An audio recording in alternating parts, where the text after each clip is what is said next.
तो यहाँ यहाँ पर पहुँचा आज। तो बहुत खूबसूरत जगह है। तो पल्ले से द्वारा पूरा व्यू पूरा नज़र आ रहा है। तो मैं यहाँ पहली बार पहुँचा।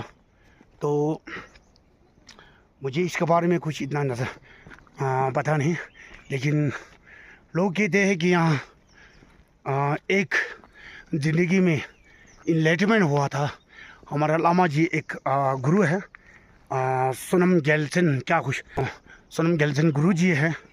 तो एक ही में इनलाइटमेंट हुआ था, क्योंकि हमारा जो केजू में एक जिदन मेलरूबा है, उसी का तरह यहाँ जो मेडिटेशन करते करते अपना यही जगह में उसका जो इनलाइटमेंट हुआ था। तो मैं अंदर जाकर सभी को मैं दर्शन करूँगा। तो मैं फिर आप लोगों को सबको नज़र में आएंगे। फिर से एकदम दमदार एक वीडियो लेकर आएंगे मैं।